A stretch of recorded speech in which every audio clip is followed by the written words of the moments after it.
And this is what false Sufi sheikhs also do. False environment. How false environment? This is also psychological. If you enter a room, and prior to entering the room, you have a doorman at the door. The doorman says to you, take off your shoes before you see peace on, and make sure your clothes are clean, straighten your hat. Then you go into the door, and there's 20 people or 10 people around Bisab, and Bisab's dressed in his gown, and the lighting is even made in a specific way. This is all psychological. Bisab may not even be able to recite Al-Quran Kareem. Bisab may not even pray 5 times a day. But yet, the psychology has worked. That the environment has been formed in such a way that the person has gone in thinking this Pir Sahib must be someone with spiritual powers. Now if Pir Sahib performs kashf on you, let me tell you a story. One of my students came from Rotherham with his brother, and he said that his wife will give birth to a child soon. What shall they name the child? I said they should name the child Juwayriya. The brother exclaimed, next level. He said, what if the child is a boy? I said, Adam. He said, this is too much. I said, why? He said, my wife said if the child is a girl, then we shall name her Juwayriya, and if the child is a boy, we shall name him Adam. Now, this brother met me for the first time. He had heard that I had taught his brothers, and he saw me as an alim of the religion, and he had this image of me. Now I could have taken advantage of this situation, but I waited for him to meet my other student. And I said to my student, how do you explain this event? My student, obviously having studied under me, said, this is probability. And that's what it was.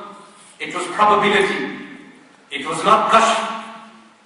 Now, so if Pir Sahib meets you for the first time and he says, how is your business? Many Pakistanis are failing businesses. Everyone has an odd takeaway which is not running. So if he says your business is not doing so well and you feel that he has performed kashf, this is most of the time very psychological. And in the same way, if he says, how's your married life? Many people who have cousin marriages will not have fantastic marriages because of the disputes in the families. It's very common. Or anything, depending. Remember, it's a myth. There's 2 myths revolving around peers. Number 1, false peers. Number 1, that all false peers are Pakistanis. This is a myth. It's a myth. The African brothers here will show you people in Africa who do this. The Arab brothers here will show you people in the Arab world who do this. And this is why Wahhabism is spreading. This is one of the main reasons why Wahhabism is spreading. Because of these false peers. They have done a great favor for Wahhabi movement. Then, a second myth, that all peers are Barelvis. No, in fact, you find Deobandi peers, Shia peers, you find confused Barelvi peers as well. They may attribute themselves to Al-Imam Ahmad Rida Khan, rahimahullah ta'ala, but they have no link with Al-Imam Ahmad Rida Khan, rahimahullah ta'ala. Those false peers that carry out false practices and are termed as Barelvi have done the greatest disservice to Al-Imam Ahmad Rida Khan, because they do not follow any of the fatawa, the verdicts of Imam Ahmad Rida Khan. You will find the practices, the false practices these peers do, none of them will have a chain in their tariqah to Imam Ahmad Rida Khan rahimahullah ta'ala.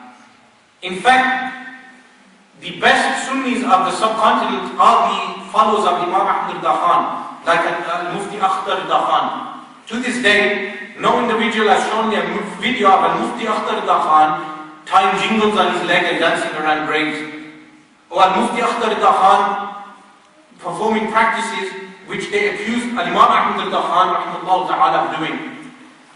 Or the other ulama of Barelvi, like Diyal Mustafa.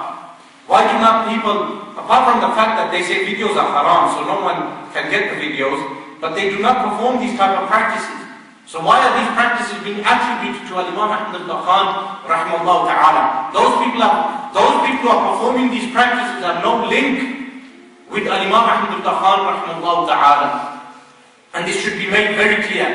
They only use the name of Imam Ahmad al-Khan, rahimahullah ta'ala, to attract followers.